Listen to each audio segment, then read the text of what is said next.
Welcome to Moments with Marianne. This is your host, Marianne Pastana. So are you looking for an empowering book for your children? Well, you want to listen to this interview. Today we have special guest, Brad Meltzer, who's here to share with us his two new children's books. I Am Ruth Bader Ginsburg and I Am Mr. Rogers, from his Ordinary People Change the World series. Well, it's always such a treat to have Brad Meltzer here to talk about his new books. Many of you know who Brad Meltzer is. He's a #1 New York Times bestselling author of 12 previous thrillers, including The Inner Circle, The Book of Fate, and The Escape Artist, with more than 11 million copies sold.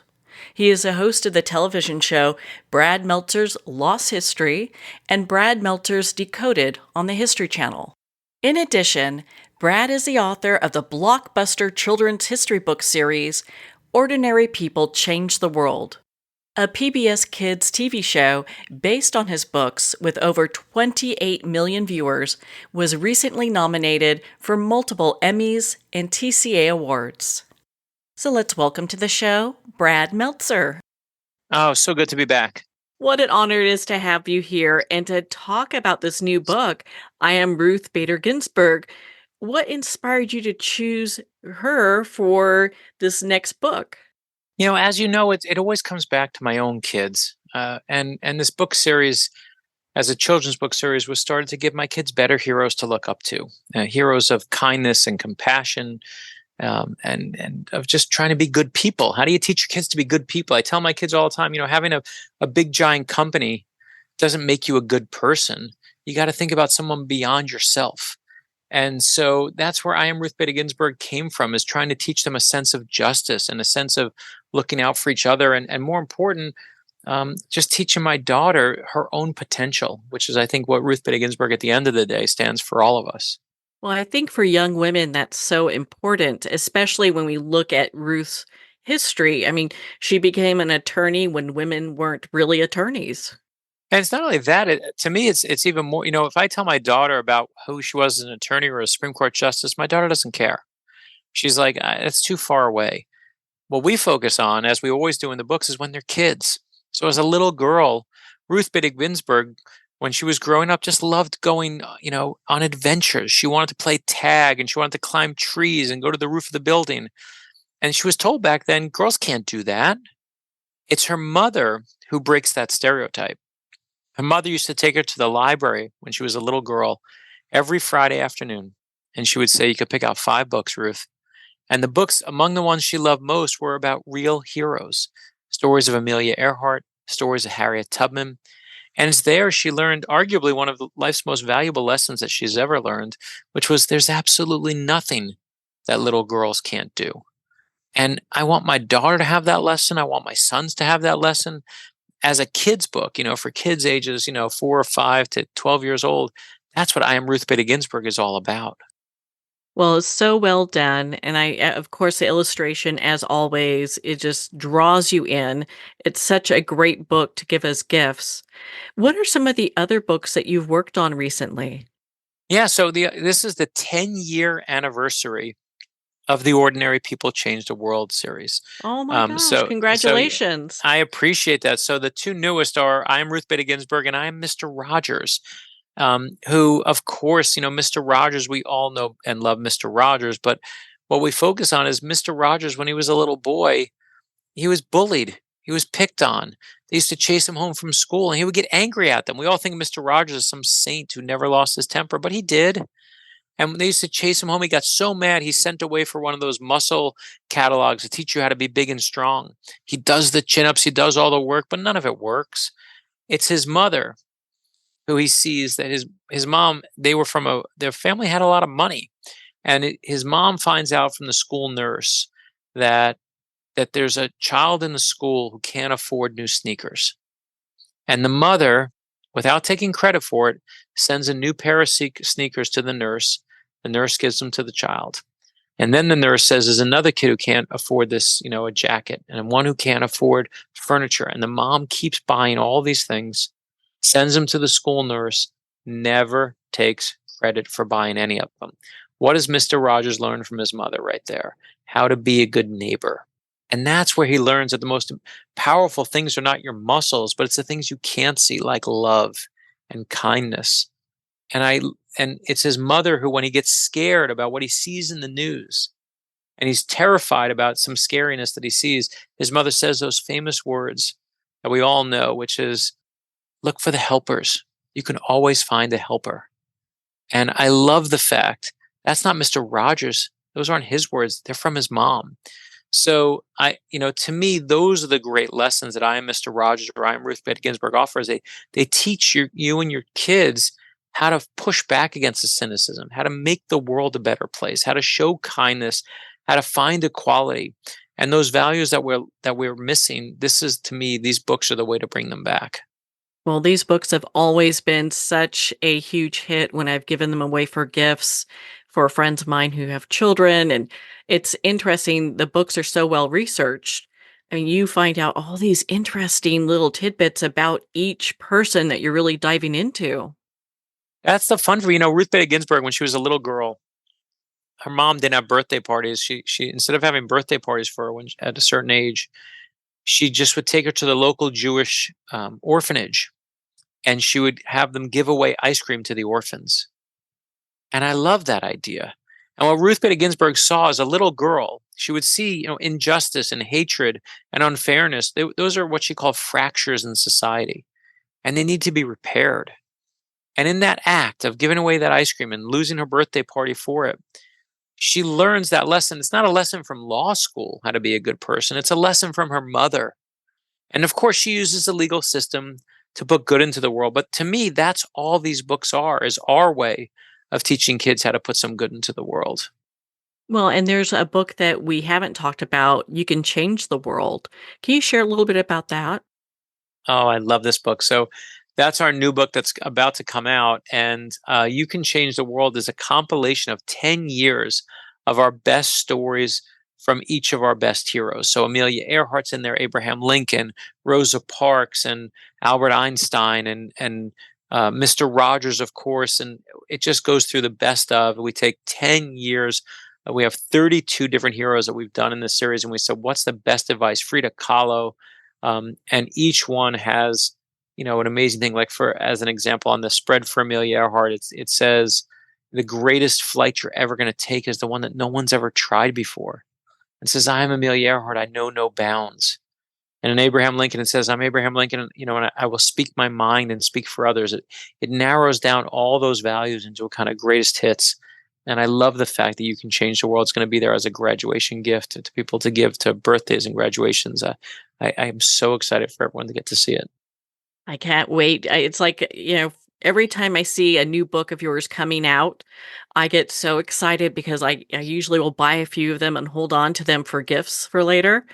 But I mean, with those three new ones, I'm definitely getting all three.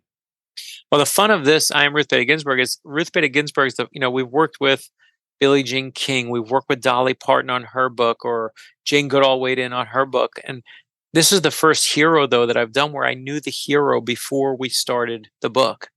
And Ruth Bader Ginsburg's daughter, is a woman named Jane Ginsburg, was my mentor in law school. And so I got to interact with Justice Ginsburg when she was alive numerous times. In fact, we were both the at a wedding ceremony for a mutual friend. We were the witnesses who signed the marriage certificate. And the fun of it is, here we are, we're in the back room. My friend's in this beautiful white dress, and we're in this, packed into the room, and I'm the one witness, and Ruth Bader Ginsburg is the other. And Justice Ginsburg starts signing the marriage certificate.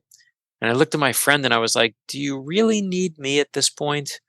And it was just so funny to me. But my only regret is I never got to tell her that we were doing a book about her. Well, how does her daughter feel about it? Well, she helped me with the book, so I hope she likes it. No, I know she likes it. The fun part is they do exactly what you did. We just sent them a stack of the I Am Ruth Bader Ginsburg books, and her granddaughter, said it's her favorite gift to give out. Like, now she loves, giving them out as birthday gifts to kids. And again, it's just amazing to watch. We of course put her in the book, her daughter's in the book. But for me, it's one of the few moments where I was able to kind of view that history in real time. That is so just beautiful how that all comes together.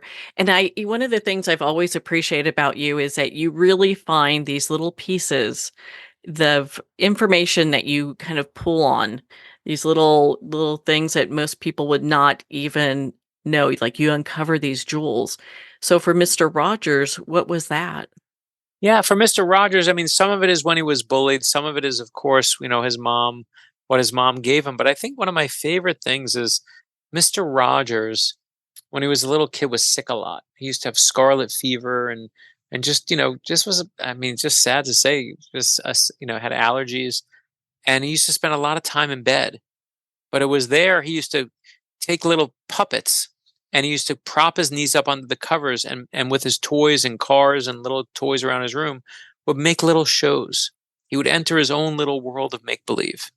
His parents bought him an actual puppet theater that they would put in their attic, and he would put on little puppet shows for everyone else. And here's the part that I never knew is when we all think of Mr. Rogers as this, great creative thinker, but the very first time that he's one of the few times that when he's on the air, and this is before he has his own show. He has a show that he shares called The Children's Corner. And on one of the very first episodes, they're supposed to show a film reel for kids. It's a children's television program. The film breaks and just starts going around and around. And they start yelling, "Oh my gosh, Fred, you got to do something. You got to do something. We lost the film." So Fred Rogers picks up a nearby puppet. He shoves his hand through the scenery from the back of the scenery. And that's the first time a character named Daniel Tiger appears on the air, a puppet that he's created. And it's not because he's the most creative guy. It's not because he's the nicest guy. He's just reacting to this panic moment where everything goes wrong. And I love that lesson about creativity. All he's doing is relying on those lessons when he was a sick kid in bed and in his attic playing his puppet shows in his world of make believe. And he's just sharing it with the rest of us. And I love that kids can see that firsthand. And of course, see just how great it is to be kind to each other. Boy, we all need that right now. Oh my goodness. I mean, your books are so wonderful for teaching children that the kindness aspect, we can never get enough people focused on that. And you're right, we do need that right now. For sure. I mean, and that's why, again, to me, the whole book series, when we started this, it was for my own kids. I never thought that we'd have, 7 million books in print, all those people coming along for the ride. I love the fact that people take our books, whether it's I'm Amelia Earhart, I am Rosa Parks, I am Martin Luther King Jr., or of course, I am Mr. Rogers and I am Ruth Bader Ginsburg. And they're building libraries of real heroes for their kids and their grandkids, their nieces and their nephews. I just adore that people are building those now. Well, my goodness, Brad. I mean, we could talk forever. I love all of your books, your children and your adult books. Where can our listeners connect with you and be part of your community and learn more about your work? Well, of course, you should start at bradmeltzer.com. And my name is Meltzer, it's like seltzer that you drink, but with an M like Mary. So you can find all the books there and the kids' books and the adult books. Or you can find us on social media at Brad Meltzer on Facebook and Twitter and Threads and Instagram and any social media site you can name. We are on there, and everything that's on those sites, I write. It is all me, and that's the fun of it. And you get to interact with our community, become part of our family, and you'll be the very first ones to see what heroes we're doing next and what fiction and nonfiction we're doing next for adults too, not just kids. Such a great selection of books there to choose from. Well, Brad, thank you so much for taking the time to be on the show with us here today. Thank you for having me back as always, and thank you for supporting us in whatever genre we do. It means more than you realize. Well, thank you, Brad. It is always such an honor to spend time with you and to talk about your new books. Make sure to pick up your copies of I Am Ruth Bader Ginsburg and I Am Mr. Rogers at Amazon, Barnes & Noble, and all indie retailers. And remember, support our indie bookstores. You can also find all of Brad Meltzer's books, both adult and children, at bradmeltzer.com. That's MELTZER.com. Well, we're at the end of our time today. I'd like to thank everyone for tuning in. You've been listening to Moments with Marianne, where we make every moment count.